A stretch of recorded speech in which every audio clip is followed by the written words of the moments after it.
네, 안녕하세요. SMAT. 이번 시간에는 3강, 고객 심리의 이해 한번 들어가 보도록 하겠습니다. 사실 이제 드디어 이제 서비스에 대한 이야기를 좀 본격적으로 한다라고 생각하시면 될 것 같고요. 1강하고 2강에 비해서 3강은 조금 양도 많고 여러분들이 숙지하셔야 되는 부분이 좀 많은 부분이지만 뭐 그래도 충분히 제가 중요한 거 위주로만 잘 따라오시면요. 쉽게 이해하실 수 있을 것 같아요. 자, 세 번째 한번 들어가 보도록 하겠습니다. 자, 고객들이 갖고 있는 기본 심리에 대한 이해부터 출발인데요. 자, 기본적으로 고객들은 나를 왕으로 대접해 주기를 바라는 것보다는 좀 들어왔을 때 좀 반겨줬으면 좋겠다라는 그런 환영 심리가 있다, 이렇게 되어 있죠. 그래서 들어왔을 때 조금 밝은 미소로 응대를 해주시는 게 되게 중요할 것 같고요. 자, 그 다음에 나를 굉장히 좀 중요한 사람으로 생각을 해주셨으면 좋겠다라는 어떤 존중 심리가 있습니다. 자, 그 다음에 독점 심리를 가지고 있대요. 내가 좀 뭔가를 다 해보려는, 그죠? 내가 다 여기를 통제하려는, 내가 다 컨트롤하려는 이런 마음들을 가지고 계실 수가 있는데, 자칫 잘못하면 이 독점 심리를 어떤 한 사람에게만 주면 어떻게 됩니까? 다른 고객들의 불만을 같이 야기할 수 있다라는 부분인 거죠. 네.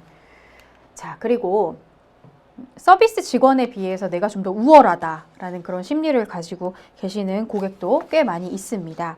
왜 그러냐면은 어떤 비용을 지불하기 때문에 내가 훨씬 더 지위적으로 봤을 때 더 위에 있다라고 해서 뭔가 우리 직원들을 함부로 대한다든지 뭐 이러시는 분들도 있을 수 있는데요. 자, 이럴 때 고객의 자존심을 어느 정도는 그냥 인정을 해주시고 자신을 조금 낮추는 그런 겸손한 자세를 임하는 것 자체가 서비스의 어떤 프로 정신이라고도 볼 수가 있겠죠. 자, 그 다음에 이제 고객들은요, 좀 따라하고 싶어 하는 모방 심리를 또 가지고 있기도 하대요. 뭔가 아무 생각이 없었는데 지금 옆에 저 컴플레인 하는 저 고객을 보니까 여기 뭔가 좀 이상한 것 같아 라고 좀 생각을 한다든지, 뭔가 사람들이 굉장히 줄을 서서 먹는 맛집이네, 나도 좀 서서 한번 먹어볼까? 라고 생각을 한다든지, 고객들은 내 주변에 있는 다른 고객들한테 영향을 많이 받아서요, 좀 따라하려고 하는, 다른 사람들이 많이 사는 물건도 나도 한번 사보고 싶고, 이런 심리를 또 가지고 계시는 고객들도 많다라는 거죠. 자, 보상 심리라는 건 뭘까요? 내가 투입한 것만큼 결과물을 얻기를 바란다라는 거죠. 인풋 대비 아웃풋을 확실하게 가져가려고 한다라는 거고요. 비용을 지불한 것만큼 그에 대한 합당한 서비스를 기대한다는 거죠.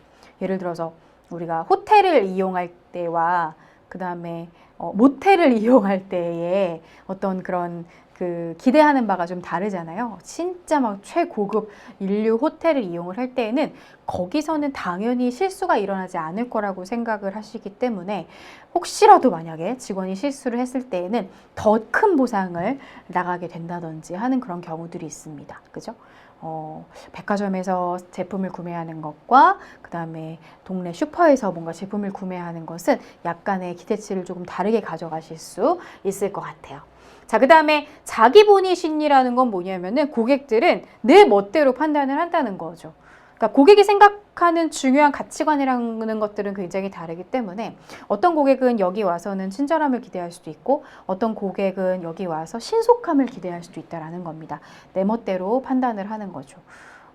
내 입장에서는 저 직원이 너무너무 불친절하다고 생각을 하지만 또 어떤 고객은 저게 저렇게 불친절한 건가? 또 이렇게 생각하기도 한다라는 겁니다. 그래서 내 주관적으로 생각하는 그런 심리를 가지고 있다라는 부분이고요. 시험에 출제가 굉장히 잘 되기 때문에 개념을 잘 잡고 가시면 좋겠습니다. 자, 그 다음에 고객들의 요구도 정말 많이 변화했죠. 점점 기대치가 계속 올라가고 있는데요. 어떻게 변화했는지 한번 살펴보도록 하겠습니다.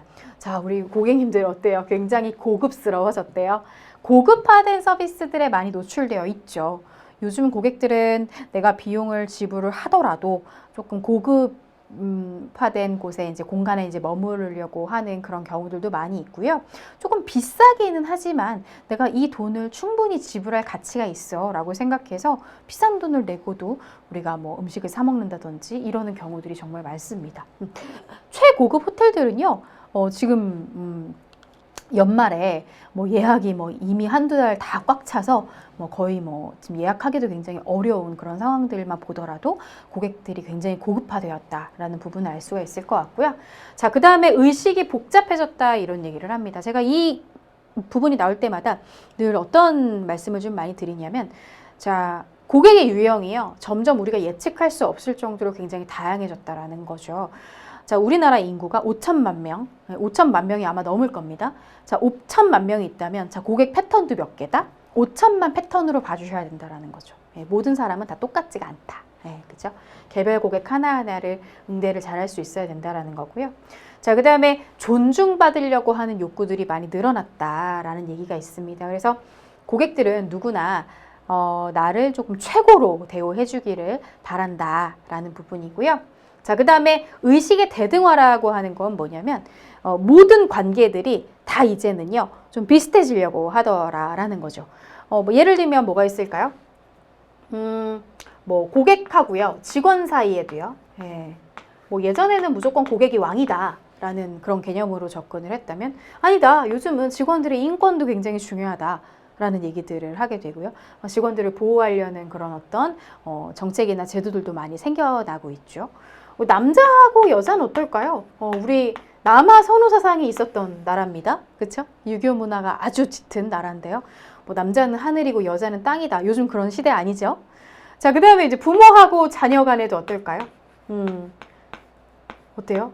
굉장히 또 요즘은 정말 친구처럼 많이 지내시는 것 같고요. 우리 선생님하고 제자 간에 어떻죠? 네.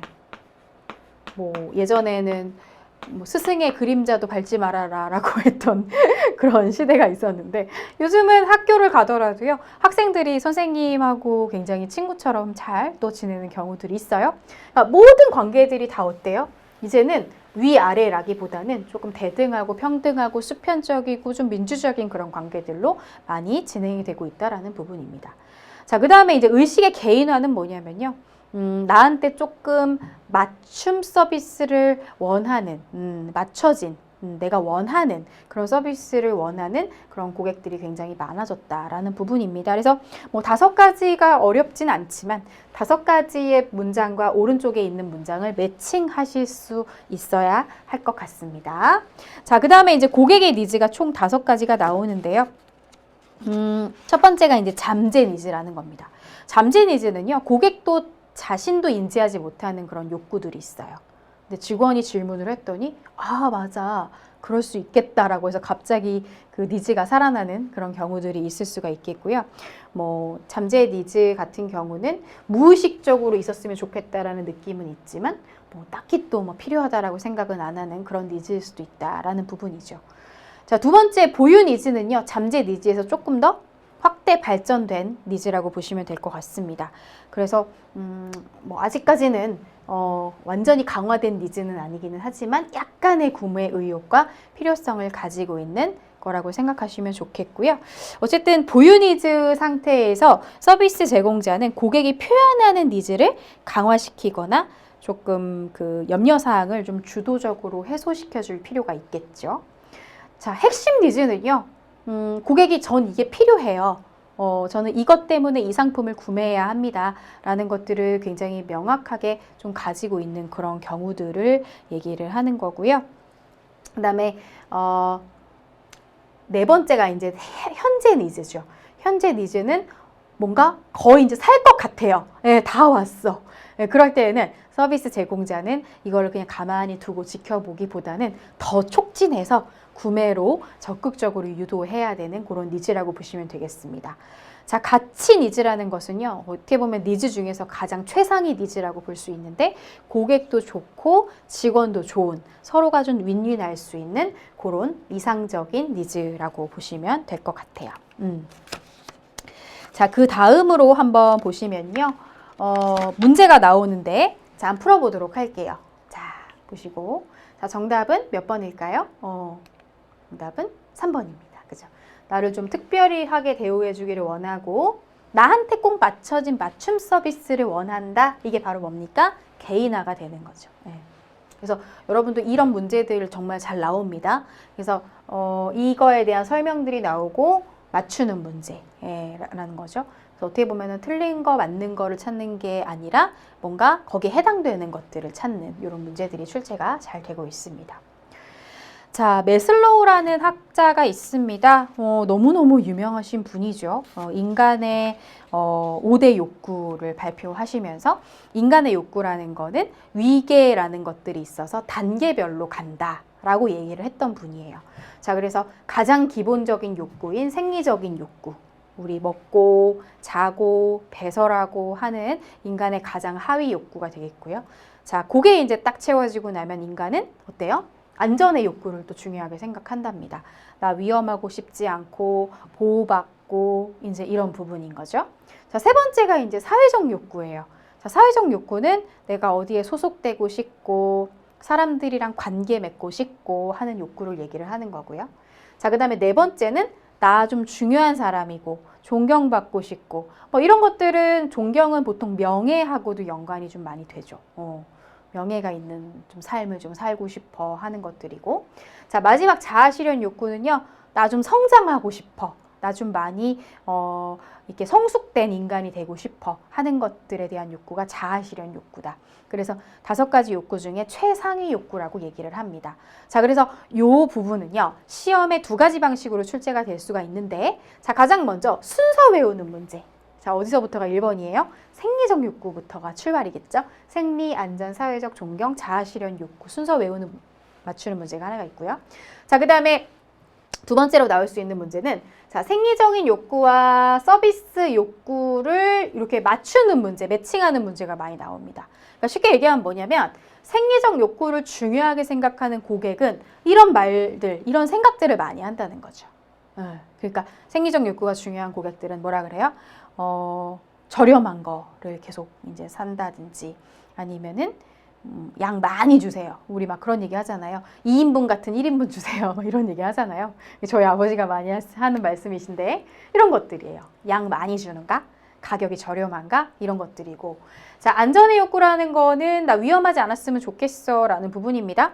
자, 이런 걸 중요하게 생각하는 고객들은 어떨까요? 뭐 유기농 제품들을 조금 찾는다든지 제품을 쓸 때에도 위험하지 않은 그런 제품들로 선호를 한다든지, 그 다음에 교환 환불이 잘 되는지에 대한 여부, AS에 대한 여부, 이런 것들이 중요할 수가 있겠죠.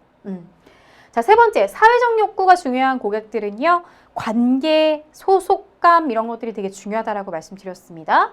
그렇기 때문에 어때요? 나와 함께 연을 맺은 어떤 직원이 나에게 좀 친절하게 대해주는가, 인간미 있게 좀 대해주는가, 이런 것들이 중요하겠고요. 자, 존경의 욕구는요, 그거보다 한 차원 좀 위로 올라가서 나한테 뭔가 친절하게 대해주는 것보다는 좀 정중하게 대해주는가, 나를 좀 존중하는가에 대한 부분이고요. 자, 자아실현의 욕구는요, 나한테 꼭 맞춰진, 나만을 위한 그런 맞춤 서비스가 가능한가 라는 그런 욕구를 보시면 될 것 같습니다. 그래서 여러분들 사실 3번, 4번, 5번 같은 경우는 약간 그 말이 그 말 같고 이 말이 저 말 같고 막 좀 그렇거든요. 그래서 친절한가, 나를 존중하는가, 나한테 맞춰진 서비스를 해주는가, 이렇게 좀 구분을 하실 수가 있어야 되겠습니다. 자, 고객 기대의 영향 요인은요, 시험에 잘 나오는 부분이기도 합니다. 그래서 이거는 제가 다 일일이 설명을 드리기에는 시간이 너무 오래 걸릴 것 같아서 설명만 좀 드릴게요. 어떻게 나오는지. 자, 내적 요인. 자, 고객들의 기대치가 점점점 올라갔다라는 건 여러분들 다 알고 계시죠? 근데 과연 이거를 누가 올렸냐는 거죠. 네. 고객 자신이 스스로 올렸냐? 아니면 어떤 고객의 외부적인 요인에 의해 올라갔냐? 아니면 고객의 상황에 따라 올라갔느냐? 혹은 기업이 올렸느냐? 요거를 구분해내는 문제거든요. 그래서 지금 내적 요인에 해당하는 거, 외적 요인에 해당하는 거 예시를 제가 노란색으로 표기를 해드렸는데요. 자, 얘네들이 어떻게 될까요? 섞습니다. 섞어서 자, 고객의 기대의 영향 요인 중 내적 요인이 아닌 걸 고르시오 하는 그런 문제로 출제가 될 수 있다라는 거죠. 혹은 뭐 상황적 요인이 아닌 것을 고르시오 하는 그런 문제들. 그래서 요 중간중간에 보여지는 예시를 좀 구분해서 학습을 하시면 좋겠습니다. 자, 다음 중 고객 기대에 대한 영향 요인 중 고객의 외적 요인에 해당하는 것은 이렇게 되어 있는데요. 자, 바로 빠르게 앞에 책 펼치시고, 자, 몇 번일까요? 그렇죠. 정답은 3번이 되겠습니다. 이런 식으로 문제가 잘 출제가 되니까요. 참고하시면 좋겠습니다. 자, 그 다음에 과거에 비해서 현재 고객들의 의사결정 프로세스가 어떻게 바뀌었느냐에 대한 문제도 출제가 굉장히 잘 되고 있습니다. 예전에는 고객들이 어떤 상품을 선택하거나 서비스를 선택할 때는요, 이러한 과정들을 거쳤대요. 근데 요즘 고객들은요, 이런 과정을 거친대요. 구분하시는 문제입니다. 자, 그래서 첫 번째, 기업에서 고객의 주의를 끕니다. 이런 제품이 나왔습니다. 아주 좋은 상품이 출시가 되었습니다. 그럼 고객이 어때요? 관심을 보이죠? 그 다음에 나 사고 싶어. 욕구가 생기고 그 다음에 기억을 했다가 산답니다. 여기까지가 딱 끝이었다면 자, 우리 현대의 요즘 진화한 고객들의 그런 의사결정 프로세스는요. 자, 기업에서 주의를 끕니다. 고객에. 그 다음에 고객들이 관심을 보이고요. 자, 그 다음에 뭐 합니까? 검색을 하죠.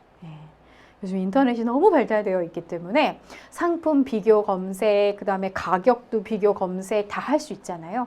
검색을 하십니다. 자, 그 다음 뭐 합니까? 삽니다. 행동을 하는 거고요. 구매를 하신 다음에 자, 마지막에 뭐를 한대요? 공유를 한대요. 우리가 자랑의 욕구다 이렇게 얘기를 하기도 하고요.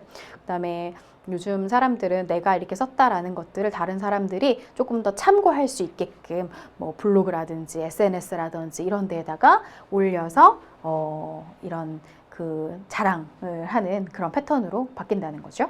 자, 그래서 여러분들 어떻게 될까요? 이 문제 좀 감이 오시죠? 이제 두 가지를 어떻게 합니까? 섞을 수 있습니다.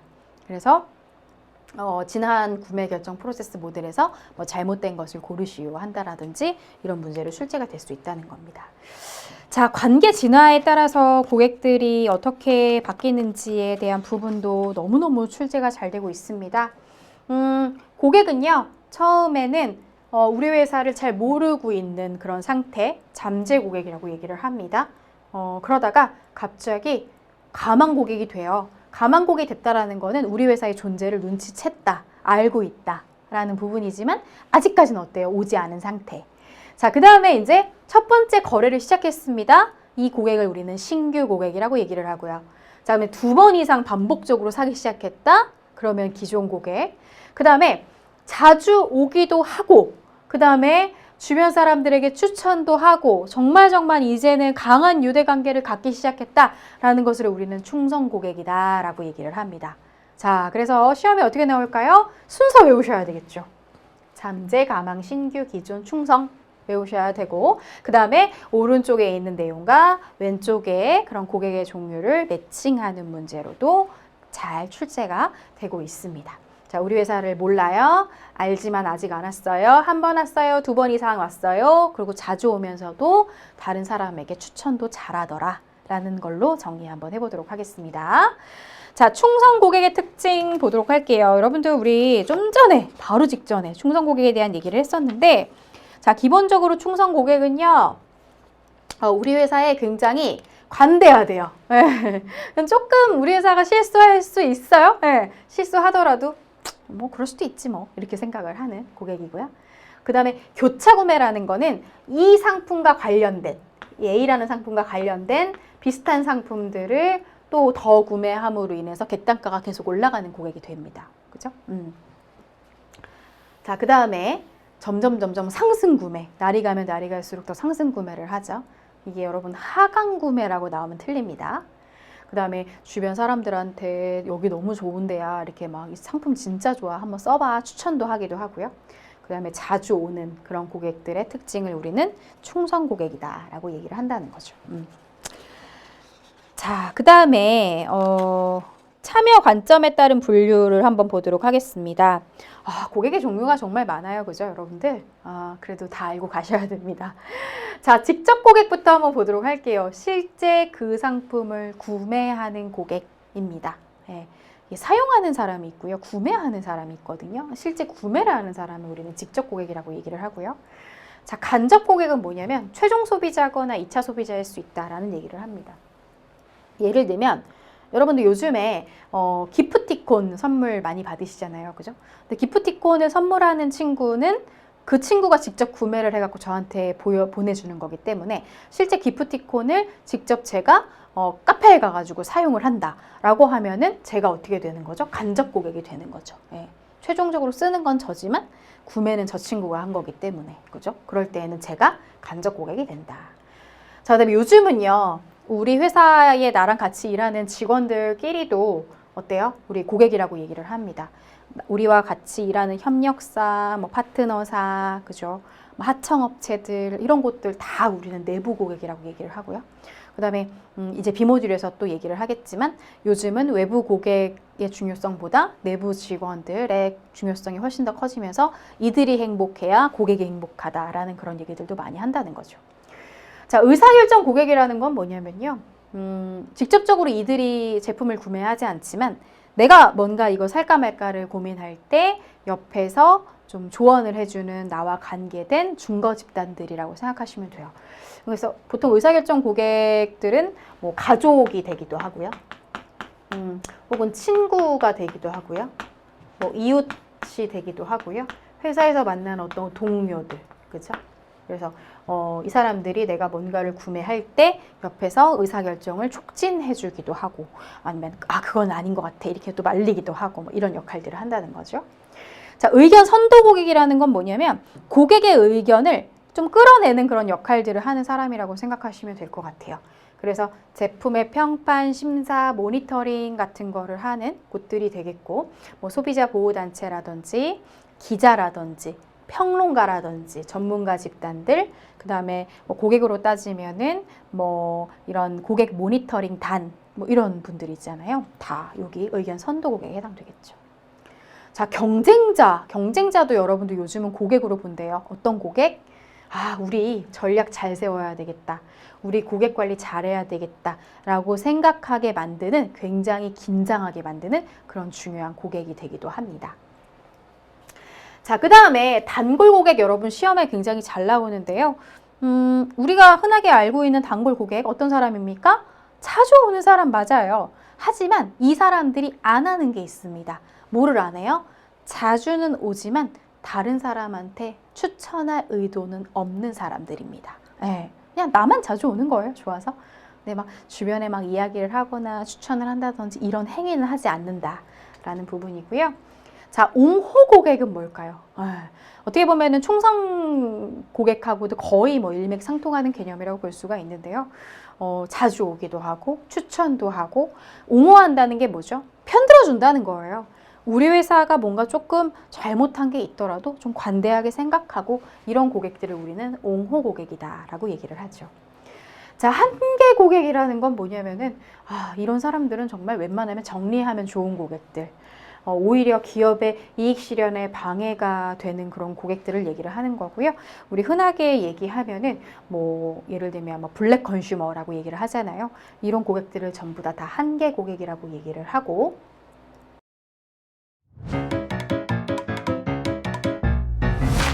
에듀윌 유료 회원만의 특별한 서비스.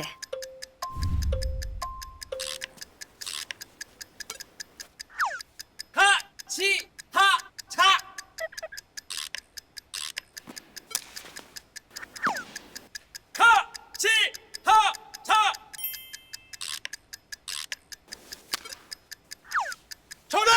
같이 하자 친구야 에듀윌 유료 회원!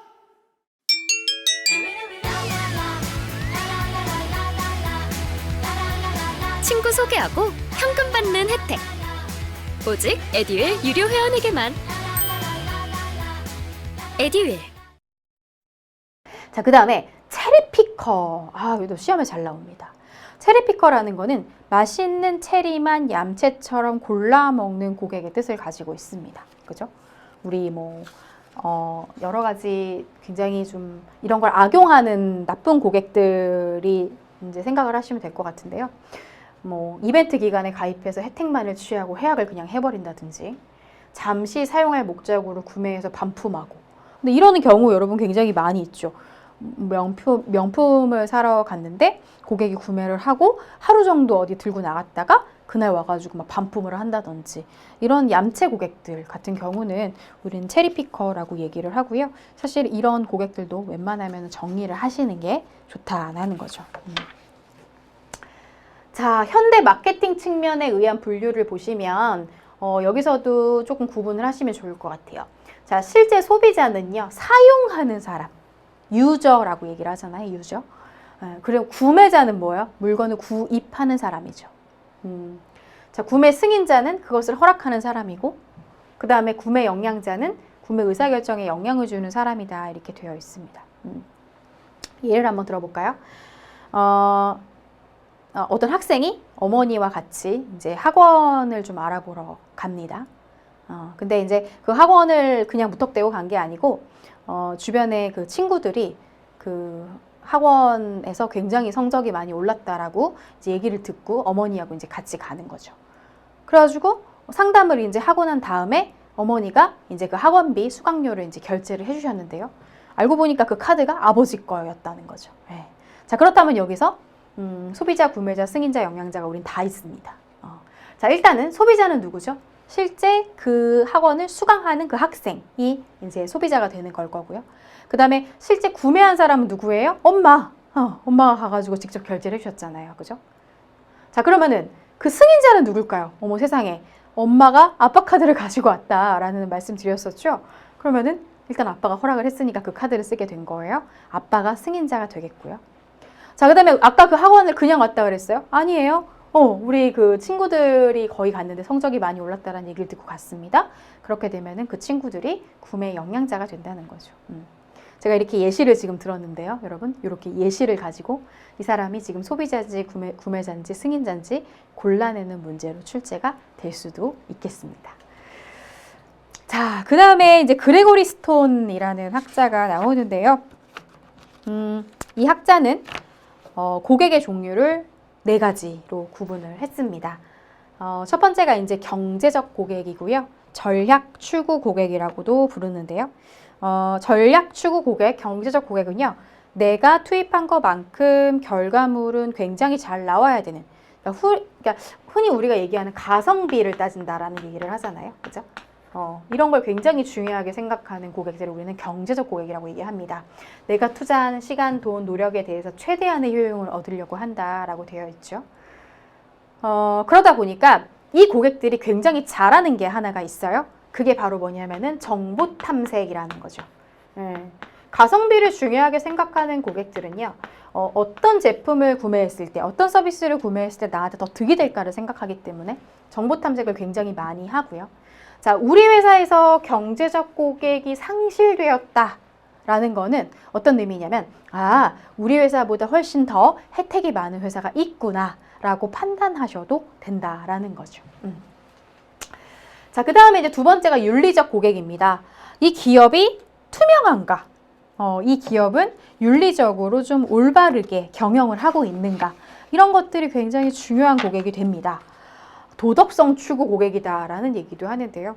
요즘은 사실 이런 윤리적 고객들이 정말 많이 늘어났습니다. 그래서 이 회사 안에서 뭔가 갑질 사건이 터진다든지 음식을 가지고 장난을 친다든지 뭔가 이렇게 비윤리적인 어떤 행위들을 많이 보이는 그런 기업들은 고객들이 불매 운동을 벌인다든지 기존에 쓰고 있었던 물건들을 다 갖다 태워버린다든지 이런 모습들을 보이기도 하거든요. 윤리적 고객이 되는 거죠. 그래서 사회적으로 신뢰할 수 있는 그런 기업들의 단골이 되는 걸 선호하는 고객이다라는 거고, 그 다음에 기업들은 어느 정도 돈을 벌었으면 어떻게 해야 된다? 사회에 일정 부분 기여할 수 있어야 되고 기부할 수 있어야 된다라는 그런 생각을 가진 고객이라고 보시면 될 것 같습니다. 자, 개인적 고객은 어떤 고객이냐면요. 자, 개별화 추구 고객이다라고도 얘기를 하고요. 자, 개인적 고객은 나한테 조금 맞춰진 서비스를 좋아하는 고객이라고 보시면 되겠습니다. 자, 이런 사람들 같은 경우는 기업에서 뭘 해야 될까요? 고객 관계 관리, CRM. 이것도 우리가 이제 B모듈에서 이제 학습을 할 텐데요. 이런 고객 정보를 활용해서 이 고객이 뭘 원하는지를 파악해서 맞춤 서비스를 해주실 수 있어야 될 것 같고요. 자, 그 다음에 편의적 고객이라는 건 뭐냐면 내가 돈을 더 지불하더라도 나는 내 몸 편한 게 더 좋아 라고 생각하는 고객입니다. 예를 들면 뭐가 있을까요? 가정으로 배달해주는 마트 시스템을 선호를 하는 거죠.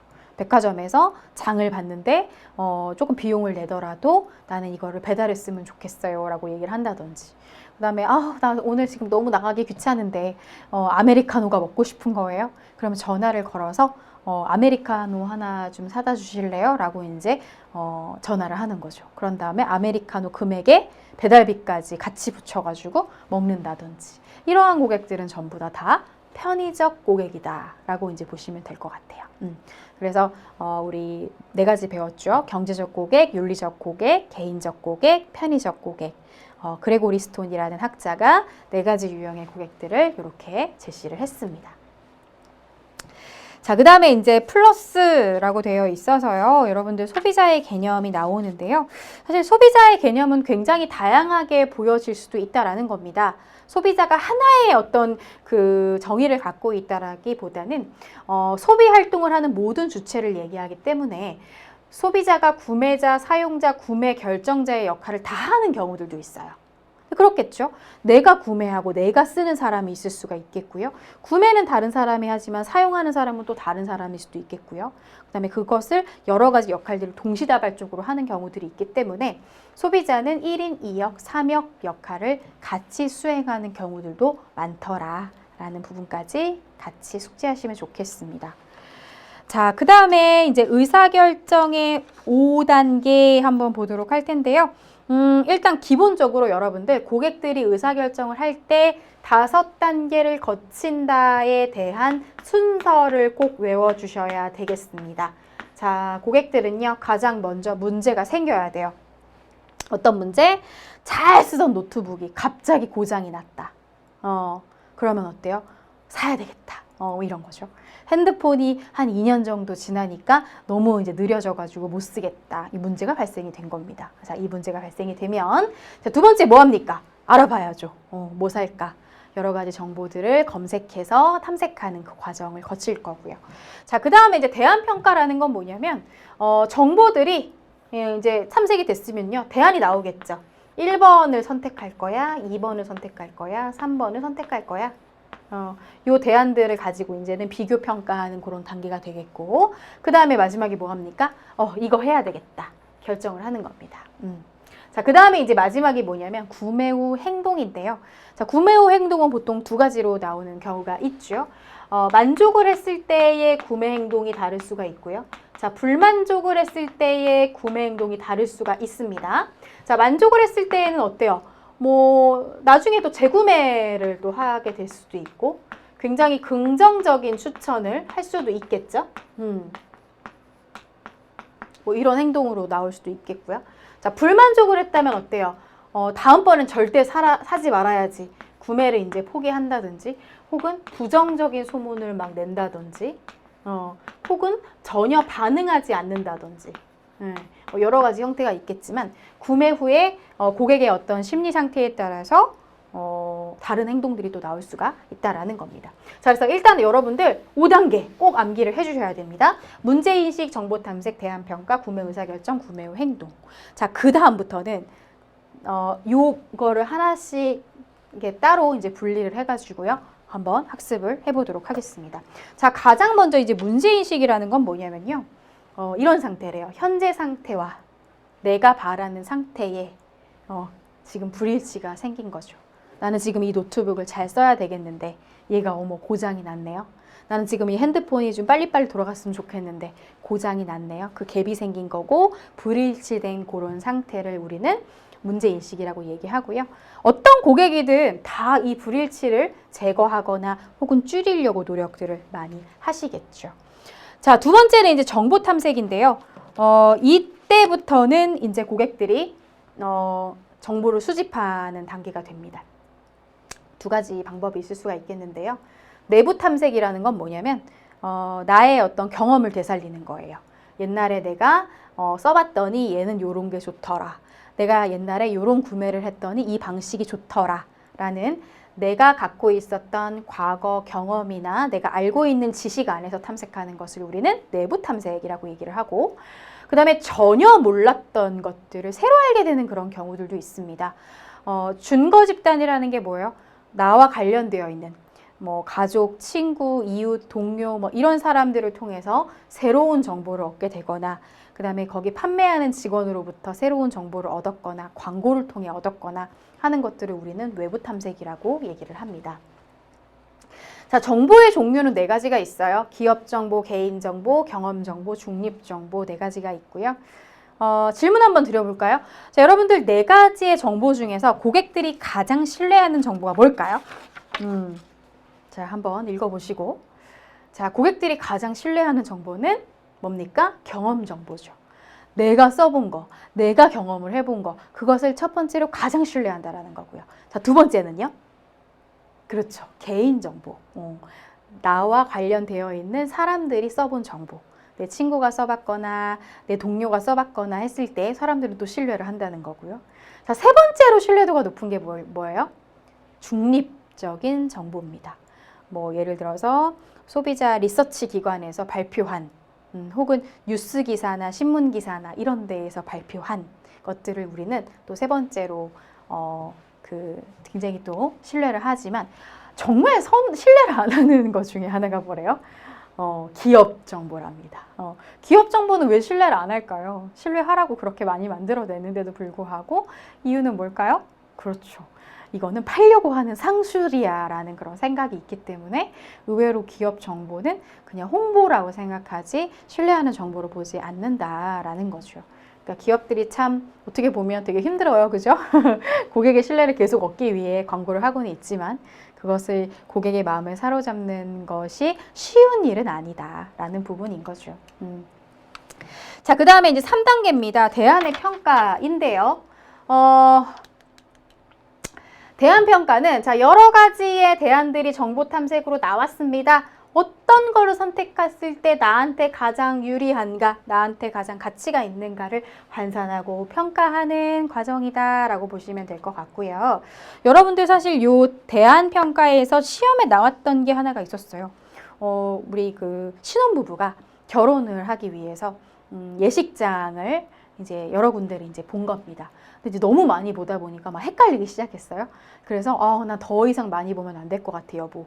그냥 우리 이 중에서 좀 압축해가지고 좀 골라보도록 하자라는 그런 대화 내용이 쭉 나오거든요. 그게 이제 어떤 단계이냐? 3번째 대안의 평가 단계, 대안을 조금 좁히는 그런 단계다라는 걸로 이렇게 체크를 예쁘게 해주시면 좋겠죠. 자, 대안 평가의 심리적인 요인 여러 가지들이 있는데요. 여러분들 대안을 평가할 때는요. 결국에는 여기서도 어때요?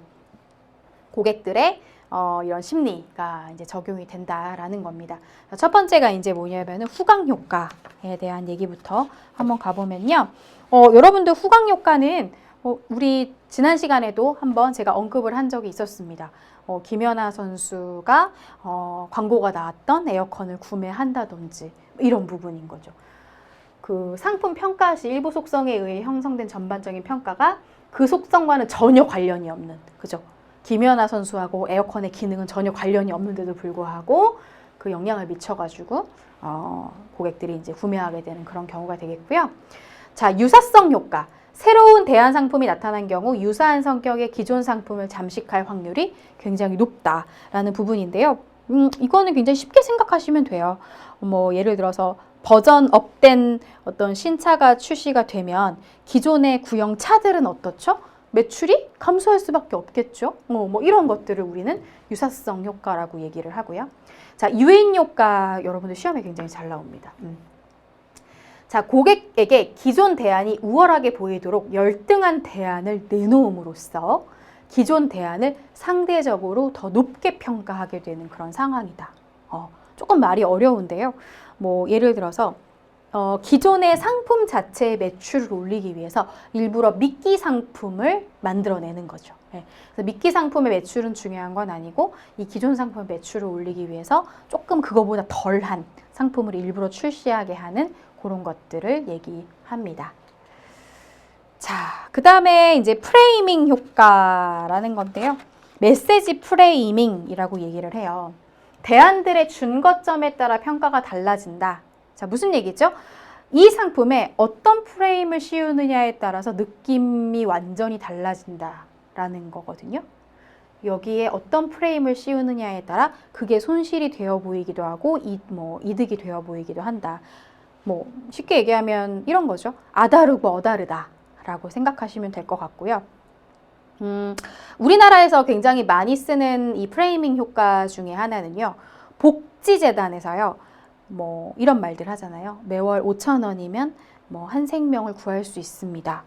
라는 얘기에서 여러분들 커피 한 잔 값이라면 한 생명을 구할 수 있습니다. 근데 사실 같은 말이거든요. 예, 커피 값이 5,000원 정도 하기 때문에.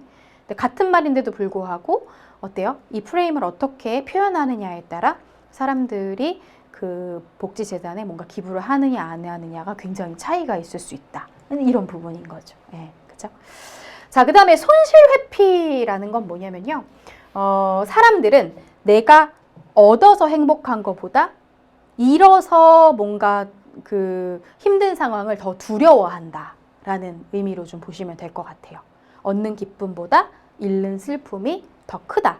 뭐 예를 들면 뭐가 있을까요? 뭐 5천만 원을 투자를 했는데 이게 5억을 벌 수도 있고 그 다음에 5천만 원을 투자했는데 5억 5천만 원을 다 잃을 수도 있다라고 생각하면은 사람들은 대부분 투자를 하지 않는다. 예, 왜냐하면 자기 돈을 잃는 것이 굉장히 두렵기 때문에 뭐 이렇게 잃는 것에 대한 그런 두려움 때문에 투자하지 않는 이런 모습들을 우리는 손실회피다라고 이야기를 하고 있습니다. 자, 로미오와 줄리엣 효과. 로미오와 줄리엣 말리니까 어때요? 더 둘이 붙었잖아요. 그러니까 뭔가 자유를 침해당하면 지금 뭔가 사지 않으면 뭔가 좀 이렇게 좀 안 될 것 같은 그런 심리를 하는 거죠. 그래서 쉽게 살 수 없는 제품 뭐 이런 것들을 만들어내는 것을 우리는 심리적 반발 효과라고 얘기를 하고요. 자, 대비 효과 시험에 출제가 잘 되는데요. 어떤 제품을 먼저 보여주느냐에 따라 평가가 다르다는 거예요. 예. 고가의 상품을 먼저 보여주고 근데 고가의 상품이 진짜 비싼 거였던 거죠. 그러고 나서 저렴한 상품을 보여주면요. 사실은 이 저렴한 상품도 원래는 진짜 비싼 건데도 불구하고 고가에 비해서 되게 저렴해 보이는 이런 현상들. 예. 그래서 요거에 대한 예시가 이렇게 나오고 이 사례를 보고 어떤 효과인지를 고르시오 하는 그런 문제로 출제가 잘 되고 있습니다. 자, 그 다음에 최고 효과, 최초 효과. 뭔가 그 리미티드 에디션인 거죠. 뭐 세상에 하나밖에 없는 뭐 운동화라든지 뭐 이런 것들은 굉장히 고객들을 사야게끔 만드는 그런 심리로 작용할 수 있게 된다라는 부분으로 이해하시면 되겠습니다. 자, 문제가 나왔습니다. 상품 평가 시 일부 속성에 의해 형성된 전반적인 평가가 그 속성과는 전혀 관련이 없는 것들에 영향을 준다. 김연아 에어컨 계속 얘기 나오죠. 네, 정답은 후광 효과라고 보시면 될 것 같아요. 자, 그 다음에 이제 여러분들 4단계입니다. 구매 의사결정 단계인데요. 여기서는 이제 고객들이 사려고 이제 마음을 먹은 그런 상태이죠. 자, 그런데 이 상품이 관여도가 어느 정도냐에 따라서 고객들의 또 심리가 많이 바뀔 수 있다라는 부분이에요. 자, 여기서 말하는 관여도라는 것은 내가 얼마나 이 상품을 구매할 때 에너지를 쏟았는가, 시간을 쏟았는가, 비용을 쏟았는가에 관련된 부분인 거예요. 내가 얼마나 관심을 많이 보였느냐, 그렇지 않았느냐라는 부분인 건데요. 자, 관여도는 크게 두 가지로 나눠집니다, 여러분들. 저관여와 고관여. 저관여는 뭐예요? 내가 그만큼 관심을 별로 두지 않았다라는 거죠. 관심을 두지 않았다라는 거는 내 에너지가 별로 들어가지도 않았고 그렇다고 내 돈이 많이 들어가지도 않았습니다. 자, 그게 이제 뭐가 되냐면은 뭐 과자 종류라든가 그 다음에 뭐 문구류라든가 뭐 이렇게 좀 쉽게 살 수 있는 생필품 같은 거. 뭐 예를 들면 여러분들 과자를 한번 사봤는데 이 과자가 너무 맛이 없는 거예요. 그러면 막 밤에 잠도 못 자고 막 이러세요? 그러지 않죠? 그냥 과자는 다음에 안 사 먹어야지. 약간 이렇게 생각하면 되지. 그 과자를 내가 잘못 산 것 때문에 막 땅을 치고 후회하거나 그러지 않잖아요. 이런 상품들이 다 그냥 저관여. 쉽게 살 수 있고, 내가 뭐 크게 공들이지 않고도 그냥 살 수 있는 것들을 이제 이야기를 하는 거고요. 자, 그 다음에 이제 반대되는 게 뭐일까요? 여기 나와 있죠. 라면, 아이스크림, 음료수 같은 그런 간단한 식품, 세제, 샴푸, 면도기인과 같은 그런 생필품들이 우리가 저간여 상품이 되는 거고요. 자, 고간여 상품은 정말 내가 에너지를 많이 쏟은 거죠. 예. 시간적이든 비용적이든. 그러니까 고간여 제품 같은 경우는 뭐가 있을까요? 이제 의료 서비스, 병원, 그다음에 자동차, 보석, 보험, 주택, 여행 이렇게 그죠? 비용도 많이 들어가고 시간도 많이 들어가고 이런 것들이고요. 자, 그래서 두 가지로 구분을 좀 해봤습니다. 자, 구매 의사결정 과정에서는요, 구매 행동의 영향 요인에 대해서 쭉 나오고 있는데요. 여러분들 이것도 시험에 출제가 됩니다.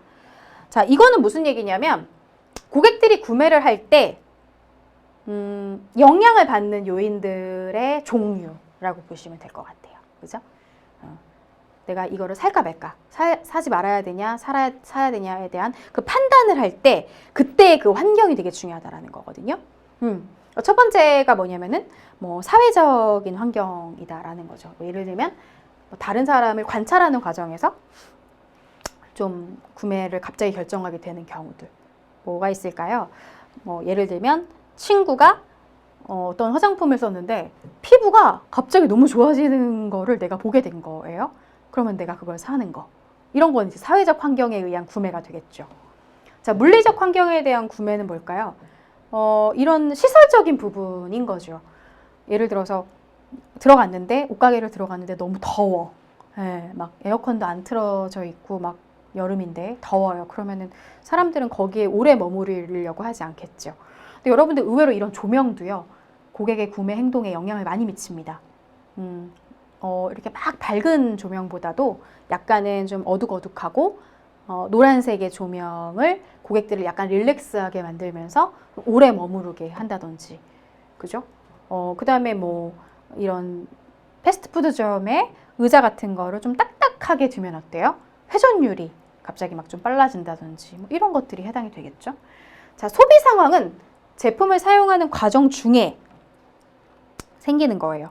뭐 예를 들어서 스마트폰을 잘 쓰고는 있었는데 갑자기 액정 그 필름을 교체를 해야 된다든지 이러면 액정 필름을 또 새로 사야 되겠죠. 혹은 케이스가 너무 좀 이제 올드해져 가지고 다른 걸로 새 걸로 바꾼다든지 이런 것들은 제품을 사용하는 과정 중에도 추가 구매가 일어나는 그런 상황입니다. 자, 구매 상황은요. 제품 구매 가능성, 가격 변화 뭐 이런 것들이라고 하는데 뭐가 있을까요? 내가 이걸 사려고 했던 건 아니었어요. 근데 갑자기 세일을 엄청 50% 이상을 하네요. 그러면은 이거 그냥 쟁여놔야 되겠다. 뭐 이렇게 생각하는 것도 해당이 될 것 같고요. 자, 커뮤니케이션 상황. 고객 주변의 구전이나 광고, 점포 내 디스플레이 같은 뭐 주변 사람들이 갑자기 좀 추천을 해서 우연히 이제 사게 됐다든지 뭐 이런 여러 가지 상황들이 발생이 된다라는 거죠.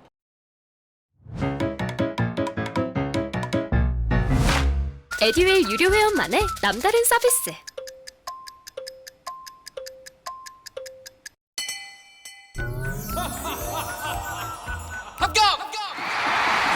합격하고 돈도 받는 혜택. 오직 에듀윌 유료 회원에게만. 에듀윌. 무료 합격! 자, 그럼에도 불구하고 고객들은요, 제품을 구매해 놓고도 약간 위험을 느끼는 경우들이 굉장히 많다라고 합니다. 여러 가지 위험들이 있는데요. 자, 첫 번째가 이제 기능적인 위험입니다. 구매 제품이 소비자가 기대한 성능을 발휘하지 못했어요. 예를 들면 이런 게 있을 수 있습니다. 제가 예전에 이렇게 아무래도 저는 정장을 많이 입다 보니까 김치국물 같은 거 이제 막 튀었을 때 급하게 이제 지워야 되는 약간 그런 지우개 같은 거를 샀어요. 의류 지우개라고 얘기를 하더라고요. 그래서 이거를 막 지워가지고 이제 집에 가서 빨래를 했는데 생각보다 이게 별로 잘 지워지지가 않는 거예요. 뭐 와인 튀었을 때 뭐 표백제 이런 거 있잖아요. 내가 생각한 거 이상으로 생각보다 효과가 없구나. 이제 이런 것들이 이제 어떻게 보면 기능적인 위험이 될 것 같고요. 자, 신체적인 위험이라는 거는 뭐가 있을까요? 뭐 성장기 자녀를 위해서 엄마가 영양제를 구매를 했는데 알고 보니 그 영양제에 굉장히 해로운 뭔가 성분이 포함되어 있었다든지 뭐 이런 것들이 될 수 있겠죠. 자, 재정적인 위험이라는 거는 어떤 재정적인 손실, 예상 밖의 비용 발생이 두려운 경우. 사실 저는 이 재정적인 위험에서 가장 큰 부분 중에 하나가요, 중고차 구매인 것 같아요. 그러니까 중고차를 산다라는 거는요, 이 차가 언제든지 고장이 나더라도 내가 이제 그 수리를 하면서 쓰겠다라는 거잖아요. 근데 또 한편으로는 이거 나중에 수리 비용이 더 드는 거 아니야? 약간 이러면서 그냥 이왕 살 바에야 새 차 사자 뭐 이런다든지. 사회적 위험이라는 거는 내가 구매한 것이 내가 속한 집단의 기준과 좀 부합하지 않는다는 생각을 했을 때 또 고객들은 위험을 느낀다라고 되어 있는데요. 예를 들어서 저는 요즘 그런 생각 많이 하거든요. 요즘 고등학생들 보면 똑같은 패딩 다 입고 다니잖아요. 제가 그래서 맨날 김밥들이라고 놀리기는 하는데 똑같은 패딩인데 다 보면 또 같은 브랜드인 거예요. 그러니까 이제 그 친구들은, 청소년들 안에서는 그 브랜드가 유행이고 그 브랜드의 제품 하나씩은 꼭 갖고 있어야지만 된다. 뭐 이런 생각들을 가지니까 입는 거겠죠. 자, 그 다음에 심리적인 위험이라는 건 뭐냐면 내 이미지하고 일치가 되지 않는다라고 생각할 때, 예를 들면 뭔가 갑질하는 기업이 있다든지 아니면은 비윤리적인 어떤 행동들을 하는 곳들은 불매 운동을 하고 그 제품을 이용하지 않는 거죠. 그러니까 그 회사의 제품을 이용하는 것 자체가 굉장히 내 이미지하고는 맞지 않는다라고 생각하면은 그 브랜드를 이용하지 않는 그런 선택을 하는 고객들을 얘기를 하기도 하고요. 자, 시간적인 위험이라는 거는 뭐냐면 뭔가 내가 이 제품을 잘못 사게 되면 또 다른 시간을 써야 될 것 같은 두려움. 저렴한 걸 사서 금방 닳게 되면 또 새 제품을 알아봐야 되는 그런 시간 낭비 때문에 애초에 좋은 거를 사서 쓰자라고 생각을 한다든지, 여러 가지 고객들의 지각된 위험이 있을 수 있다라는 겁니다. 자, 뭐 별로 어렵진 않으시죠? 제가 예시를 좀 많이 들려드렸어요. 자, 그 다음에 이제 고객들이 이제 구매한 다음에 이제 행동을 하게 되는데요. 구매 후 부조화라는 게 있습니다. 이거를 여러분들 우리가 같은 말로 인지 부조화라고 얘기를 하는데요. 고객들은 제품과 서비스를 구매하고도 자기 결정을 의심하는 거예요. 내가 잘 산 거 맞을까? 이게 현명한 선택이었을까? 막 이러면서, 그죠? 근데 이런 부조화가 뭐 때문에 더 일어나요? 우리 아까 저관여와 고관여가 있었을 때는 고관여 상품에서 훨씬 더 부조화가 많이 일어나겠죠. 자, 부조화가 왜 일어나냐? 이거는 절대 취소할 수 없어. 네, 뭐 우리 그거 있죠. 교환환불 안 되세요? 뭐 이렇게 얘기한다면, 교환환불 안 되면은 이거 사야 되는 건가? 이렇게 생각을 한다든지. 그 다음에 내가 인지한 장점을 다른 대안이 갖고 있는 거예요. 자, 예를 들면 뭐가 있을까요? 자, A라는 차가 있고요. B라는 차가 있습니다. 자, A라는 차는요, 굉장히 좀 좁아요. 근데 디자인이 너무 예쁜 거예요. 너무 앙증맞고 귀여워요. 근데 B라는 차는요, 되게 넓어요, 내부가. 근데 디자인이 별로 예쁘지가 않고 그냥 좀 쏘쏘한 거죠. 그래서 결국에는 나는 B를 선택을 한 겁니다. 평범한 거를 사자, 기능을 좀 보고 사자라고 생각했는데 이걸 사놓고도 어때요? 계속 집에 와가지고 얘 생각이 나는 거죠. 내가 가지고 있지 않은 대안을 얘가 지금 들고 있기 때문에 이런 것들. 자, 그 다음에 좋은 대안이 더 많으면 많을수록 사람들은 구매 후 부조화가 더 세진답니다. 예를 들면 지금 제가 코트를 하나 살 거예요. 코트를 살 건데 코트가 뭐 흰색과 검은색 두 종류면 사람들은 생각보다 별로 고민을 안 한대요. 근데 막 네이비도 있고 노란색도 있고 빨간색도 있고 종류가 많아지면 많아질수록 사람들은 부조화가 더 강해진다라는 부분이고요. 그 다음에 전적으로 자신이 혼자 결정할 때 사람들은 부조화를 더 크게 느낀다. 뭐 예를 들면 이거죠. 우리 주부들이요. 우리 집에서 이제 엄마들이 뭔가 가전제품이라든지 소파라든지 이런 좀 고관여 제품들을 이제 구매하러 갈 때 꼭 이제 남편들을 데리고 갑니다. 그래서 이제 뭐라 그래요? 남편한테 여보 나 이거 살까? 이렇게 물어봐요. 그래서 남편이 뭐라 그래요? 알아서 해. 어차피 내가 사지 말라 그래도 살 거잖아. 라고 얘기를 해요. 그럼 이제 와이프가 뭐라 그래요? 그래도 여보가 사라고 해야 사지. 이렇게 얘기를 합니다. 이거 왜 이렇게 얘기를 하는 거죠? 나중에 이 선택이 잘못됐다 하더라도 우리가 다 같이 결정한 거하고 내가 혼자서 독단적으로 결정한 거는요. 차원이 틀리기 때문에 그렇다는 거죠. 예, 그래서 사람들은 내가 혼자 결정해야 될 때 굉장히 두려움이 많기 때문에 주변 사람들을 막 동원한다든지 혹은 거기에 있는 판매원에게 뭐가 가장 잘 나가요? 라고 이제 물어본다든지 이런 행위들을 한다는 거죠. 예. 자, 그렇다면 기업에서는 고객들의 부조화를 계속 줄여줘야만 구매를 하고 난 다음에도 고객이 확신을 하고 후회를 하지 않겠죠. 이제 기업의 역할이 될 수 있는데요. 자, 그러기 위해서 해야 되는 전략들이 이렇게 나옵니다. 어떻습니까? 이 제품의 장점을 더 강화해서 광고를 좀 한다든지 그 다음에 전화해가지고 뭐라 그래요? 고객님 너무너무 선택 잘하신 거라고 이건 진짜 후회 없으실 거라고 이제 얘기를 해서 확신을 준다든지 그 다음에 애초에 정말 좋은 제품을 만들어내는 것도 되게 중요할 것 같고요. 그 다음에 제품이 문제가 생겼더라도 언제든지 당신은 AS를 받을 수가 있어. 그 다음에 문제가 생겼을 때는 우리가 책임져 줄 거야. 이런 느낌을 주는 것들이 굉장히 중요하다라는 거죠. 네. 자, 그 다음에 고객들도요, 스스로 많이 노력을 하십니다. 내가 이제 마음속으로 계속 이제 갈등이 좀 생기고 이게 잘 산 게 맞을까 아닐까 막 이러다가 어느 순간 내가 뭘 하고 있어요? 합리화를 하고 있다라는 거죠. 합리화. 여러분들 그 심포도 이야기 아세요? 아마 한 번쯤 들어보셨을 때 여우가 이렇게 지나가는데 나무에 정말 포도가 너무너무 맛있게 달려있는 거예요. 진짜 먹음직스러운 거죠. 근데 여우는 저거를 먹고 싶은데 저거를 올라가서 먹을 수가 없는 거죠. 날개가 없으니까. 그래서 지나가는 여우는 어떻게 생각해요? 저 포도는 굉장히 시고 떫을 거야. 못 먹는 걸 거야. 이렇게 스스로 생각을 하면서 합리화를 하는. 이게 다 뭡니까, 여러분? 부조화 감소를 위한 고객의 인지적인 합리화라는 거죠. 자, 그래서 이런 고객들은 어떤 모습을 보이냐면 내가 선택을 지지하는 정보를 탐색해요. 그러니까 어떻게 보면 이건 답은 정해져 있는 거죠. 그러니까 내가 어차피 A라는 차를 살 거예요. 그러면은 계속 그거 유튜브만 찾아보는 겁니다. 뭐 이런다든지. 그 다음에 내가 살려고 했던 그 제품의 강점을 더 강조해서 계속 얘기를 하는 거죠. 그렇게 되면은 다른 사람들이 야, 그거 되게 별로래.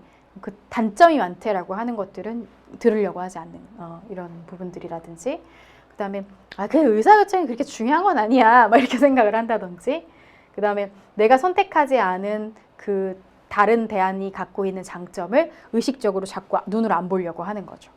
약화시킨다든지 뭐 이러한 모습들을 보이면서 점점점 갭을 줄여나가는 그런 모습을 보이더라 라는 거죠. 굉장히 재밌죠. 자, 다음 중 기업의 구매 후 부조화 감소 전략이 아닌 것을 고르시오 이렇게 되어 있는데요. 자, 정답은 몇 번입니까? 교환 환불에 대한 어려움 이 부분이 되겠죠. 자, 교환 환불에 대한 어려움은 뭡니까? 이건 오히려 고객의 부조화를 더 증가시키는 원인이 되는 거라고 보시면 될 것 같아요. 자, 또 있네요. 문제. 자, 다음은 구매 의사결정 과정 중 어떤 단계에 해당되는 내용인가 이렇게 되어 있는데요. 자, 정답은 1번. 내가 원하는 것과 이상적인 상태의 불일치된 상태. 그거를 우리는 가장 1단계의 문제인식 단계라고 보시면 되겠습니다. 자, 그 다음은 이제 여러분들 성격 유형에 대한 얘기들이 쭉 나오는데요. 지금 저희가 갑자기 이제 고객의 심리를 얘기하다가 성격 유형이 왜 튀어나왔냐. 제가 지난 시간에 그런 말씀을 드렸습니다. 고객의 패턴은 5천만 패턴. 우리나라 인구가 5천만 명인데 5천만 개의 패턴이 있을 수가 있다. 근데 이 패턴을 이해하기 되게 좋은 것 중에 하나가 성격 유형이거든요. 그래서 여기는 지금 성격 유형의 도구로 3가지가 나옵니다. 첫 번째가 디스크가 나오고요. 두 번째가 MBTI라는 게 나오고요. 세 번째가 TA 교류 분석이라는 게 나옵니다. 그래서 좀 사실 디스크나 MBTI 교류 분석은요. 여러분들이 굉장히 재밌게 푸실 수 있는 문제 중에 하나예요. 자, 디스크는 그 고객의 겉으로 보여지는 행동 패턴을 점검하는 그런 도구라고 보시면 될 것 같아요. 몰튼 마스턴 박사가 개발을 했고 그 다음에 사람들은 각자 다른 방식으로 어떤 사물을 보더라도 이해하고 판단하는데 이런 어떤 행동을 취하게 되는 행동 패턴을 우리는 디스크라고 이제 이야기를 하는 거고요. 자, 디스크는 크게 네 가지로 구분이 됩니다. 주도형, 사교형, 안정형, 신중형. 자, 디스크가 네 가지라는 거 아셔야 되고요. 네 가지의 그런 성격의 패턴들을 조금 알고 계셔야 되고요. 사실 디스크는 굉장히 혈액형처럼 단순해요. 네 가지로 딱 구분이 되기 때문에 누구든지 굉장히 쉽게 이해를 좀 하실 수가 있는데 시험에는요 어떻게 나오는지 좀 알려드릴게요. 주도형 고객의 그런 대화 패턴 같은 거를 좀 보여줍니다. 그 다음에 뭐를 여러분들이 맞추시는 거냐면 이런 고객이 왔을 때 우리 직원은 어떻게 해야 하는 건가? 그죠? 굉장히 주도형 고객은 막 빠르고요. 의사결정도 빨리 해줘야 되고 성격도 급하고요. 직설적으로 화도 잘 내시고요. 이제 이런 고객이거든요. 그럴 때 어떻게 내가 응대해야 되는가? 요거를 잘 보셔야 되고요. 자, 그 다음에 이제 사교형 고객은 어때요? 그냥 누구하고도 다 잘 지내는 거예요. 그래서 처음 본 직원하고도 대화를 굉장히 잘 하고 이렇게 관계를 되게 중요하게 생각하는 고객들한테는 뭔가 좀 친근하게 대하는 게 되게 중요하다라는 얘기가 쭉 나오고요. 그 다음에 큰 변화를 좋아하지 않는 그런 고객들 같은 경우를 우리가 안정형 고객이라고 얘기를 하는데요. 이런 고객들한테 너무 훅 들어가시면 안 되겠죠. 그래서 좀 천천히 진지하게 조금 들어간다라는 고객 응대 방법이 나와 있고, 자, 그 다음에 이제 네 번째가 이제 신중형 고객이에요. 이런 고객들 같은 경우는 뭔가 근거를 가지고 수치를 가지고 굉장히 머리형 고객들이거든요. 그래서 그냥 말로만 하는 것보다는 뭔가 자료를 가지고 설명하는 그런 패턴들을 좋아하는 고객들이 있습니다. 그래서 이 고객들의 특징을 한번 읽어보시고 이런 고객이 왔을 때는 어떻게 응대하면 좋은지를 구분하시면 좋겠고, 자, 디스크는 네 가지로 구분된다라는 거 꼭 기억해 주시면 좋겠습니다. 자, MBTI는요 3대에 걸쳐서 가족들이 다 만들어낸 도구입니다. 그래서 마이어스, 브릭스 뭐 이런 사람들이 뭐 할머니부터 해서 막 손자까지 해가지고 이렇게 3대에 걸쳐서 만들어진 그 성격 유형 개념이라고 보시면 될 것 같고요. MBTI 같은 경우는 좀 많습니다. 16가지로 구분이 되거든요. 그래서 하나하나 좀 살펴보면은요. 자, 시험에 가장 잘 나오는 게 여러분 요 외향형과 내향형이에요. 에너지가 밖으로 나가느냐 혹은 에너지가 안으로 들어오느냐의 이제 차이라고 보시면 될 것 같고요. 자, 외향형의 특징 쭉 보세요.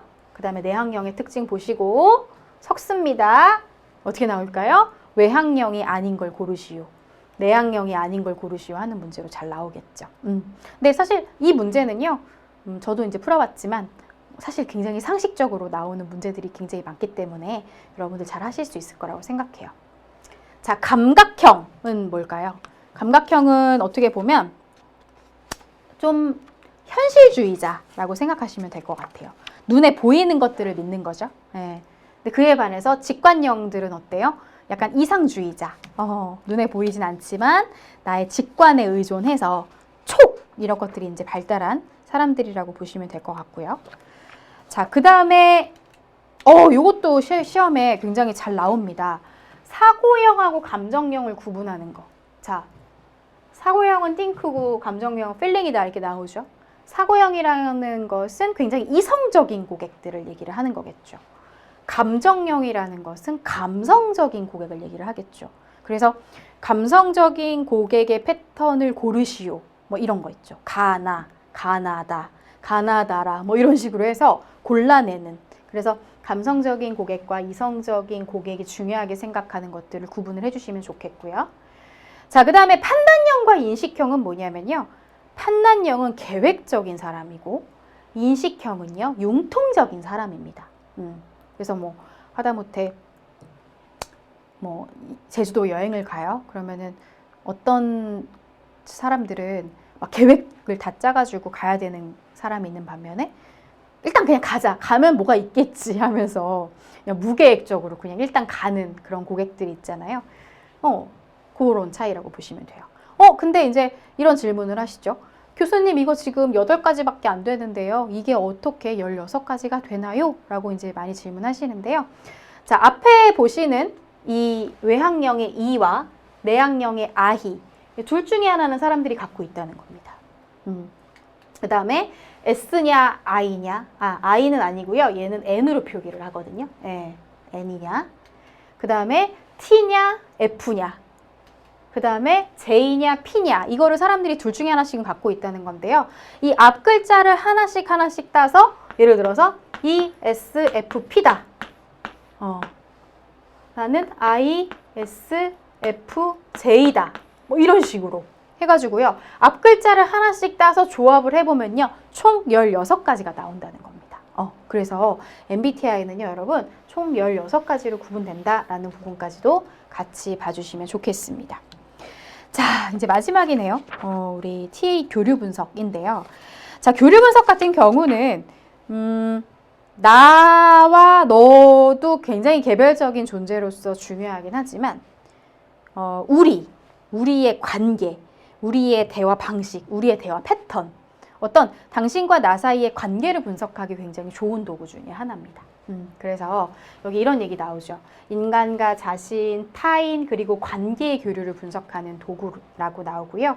긍정심리 이론을 바탕으로 출발했다라는 그런 얘기들이 나오는데 체크를 좀 해주시면 좋겠고요.